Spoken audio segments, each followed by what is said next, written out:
The Conductor class is the most overpowered class in Dead Rails. I'm going to show you the strategy in order to get insane amounts of bonds and in order to get a really good start every single run. So the most important thing is to go as fast as possible. It's going to be really hard if you're on a phone, but even on a phone, it's possible to get out of here by 9 a.m. You're going to throw those 2 coal in there. It depends on where you spawn. You can kind of modify this a little bit, but you're going to grab this gold. You're going to put it here. You're going to collect that money. And then what you're going to do is you're not going to go buy coal. Instead, you're going to buy a Navy revolver, specifically a Navy revolver, and then 2 ammo. You're going to equip all of that. And then this part here is really important for the long run, for the rest of the game, is to get these newspapers. There's something you can do to the train that'll make it so you're invincible at night. So if you take this and rotate it like this and put it over here, that'll make it so zombies can't climb up. Then you can put one right here. And you can put one like this and rotate it and put it like right here. And then, like I said, zombies will not be able to climb up. So we got out of here by 7 a.m. That's like the ideal thing if you're on PC. But if you are on phone, then, you know, aim for like 9 a.m. ideally. The sooner you get out, the better. But as long as you're out by 9 or 10 a.m., you should be good. You're just going to go nonstop. You're not going to stop until you reach the first town. As you approach the first town, you're going to take a look to see if you can see the bank as you come in. So the bank's on the left side, so I'm going to stop here. And now, because we have the gun, we can just go in. And, oh my god, my sound's so loud. We can go in, and we can just go ahead and knock everybody out. We're going to look straight. We're going to go straight for the banker or the mayor, whatever you like to call him. Gonna knock this guy out. Okay, that takes care of that. So the banker's usually around the bank. This time he's actually in the bank, which is actually super rare. So there we go. Now what we do is we grab the banknote, 53361. Okay, so 53. Was it 53361? Check for any zombies in here. Take your bonds. There was very little loot in here. This is a very paltry bank. And then what you can do, if you feel like it, you can grab something for fuel if you want, but also we're going to look for more money real fast. So there's going to be these. If you any glass bottles, those are great for money. Oh, I just reloaded. This guy wasn't dead. There we go. Any glass bottles are great for money. There's golden crucifixes in the church. Here's a snake oil. We're going to equip that.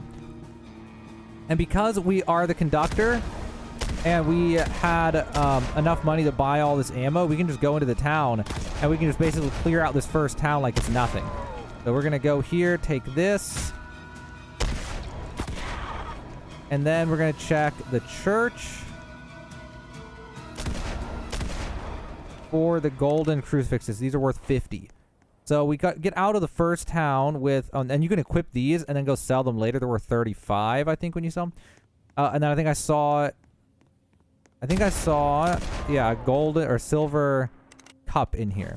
So that gets us 9 out of 10. And then we'll see if there's anything else. And then while we're at it, we'll also grab something for fuel. Uh-oh. Well, that could have gone a lot worse. I'm going to use that snake oil.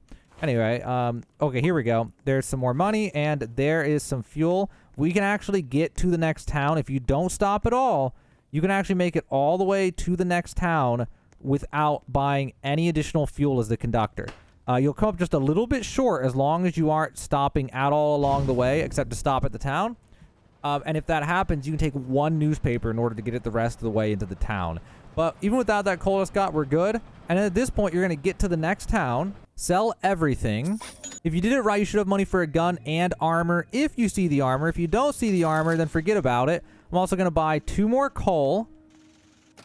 And then from there, we're good to go all the way to the next town. But also what you're going to want to buy is a rifle.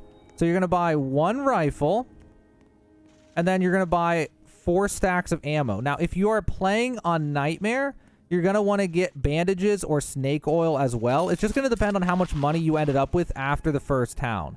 In my case, I had enough money that I could afford. I could have bought snake oil, but instead I have enough money. I'm going to buy 3 bandages. Now, if you did a really good job on mobile, it'll be impossible to go this fast, but if you did a good job on PC, you should be able to leave the second town while it's still nighttime. And the reason it's so good to leave at nighttime as the conductor is because then you can get to your next destination right as the sun comes up. So Fort Constitution isn't always after the first town, but in this case, it was after the first town. So now I get into Fort Constitution. I can clear this because I have a rifle now. And on the way out, I can get a horse because it spawns a bunch of dudes on horses.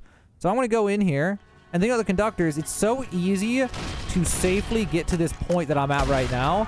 And once you get to this point, if you know how to play the game, you're basically invincible. So I'm going to clear this out. I'm going to get a free horse. I'm also going to get some bonds and some more ammo, weapons, and bandages. If you've never done the fort before, this guy, there'll be this one guy that looks different. He'll drop a key. You can take that key and you can walk it into the supply depot door. And then inside of here, there's a cannon and a bunch of bonds. So I always just do this whenever I see this. Depends on what your goal is. Are you just trying to beat the run or are you trying to get bonds as well? I usually stop at every single thing when I'm the conductor because I get so far ahead so quickly that I just have tons of ammo and can do whatever I want. If I wanted to, I could honestly get out of here before the horses even spawn. But I am going to wait just so I can stick one horse to the side of the train, and then I'm going to move on. The town is right ahead. As the conductor, whenever you come into town, you should be looking for the brick buildings on the way in. I saw they were both over there, which is super convenient. I also have a horse now, which is super nice. So you get a horse as soon as you can. When you see an outlaw, if you see the fort that I just did, you see one of those things. But yeah, so now what you do is, as the conductor, and this is like the OP thing if you're trying to get bonds or just beat the level or beat the game, is, oh my god, I've never seen a note like, look at that, 44444, that's crazy. Anyway, what you're gonna do is just run through these towns as fast as you can, and you're only going to stop in order to loot the banks. But it depends on what you want to do. I don't know, but generally the thing I do is I just go for the banks. And I get the bonds from the banks. I get any of the bars from the banks. If there's 2 banks, I loot both of them. And then I get back on the train, and I just go on to the next destination. And you just kind of rinse and repeat. But if you want even more money, you can always loot the full towns. And if you loot the full towns, you can get the golden crucifixes from the church and stuff. So, I mean, there's just a lot of options. But Conductor's super OP. It's the fastest way. 32444. Hold on. 32444. So it's like the fastest way to just either get bonds, to beat the level because your train goes faster. I mean, it's just better. You just get There's a great starting strategy, and then you end up in a really good position. I can't even carry this thing, so I'm just gonna throw it. And I would head back to the train. I will go to the next town. I will sell everything. I will buy more ammo. I'll buy snake oils. I'll buy armor. I'll buy a mining helmet. Eventually, I'll buy a box of sheet metal to put on the train if I even want to. And then at the end, where there's like the final fight, I'll just snipe at him from a distance with my unlimited rifle ammo. And at a certain point, by like the 3rd or 4th town, if you really go hard, by the 3rd or 4th town, you'll have so much money that you won't even have to stop anymore. You'll literally stop, get the bonds from the banks if you want bonds. Oh, what the heck? There's 2 more banks. I've never seen this. Oh, is that 3 banks? I've never seen 5 banks in a town, but I've only ever seen 2. This is insane. Well, either way, you're just gonna get all the bonds or whatever it is that you're after. In my case, it's the bonds I'm after on this account, but you'll get whatever that you want to get, and it's just super OP. So I just want to share this with you guys. The Conductor class, in my opinion, is the best class in the entire game, and these are the reasons why. I was hopefully able to help you guys out. As soon as you get enough bonds, you should get the Conductor class and play it with the strategy I showed, and you will pop off and reset.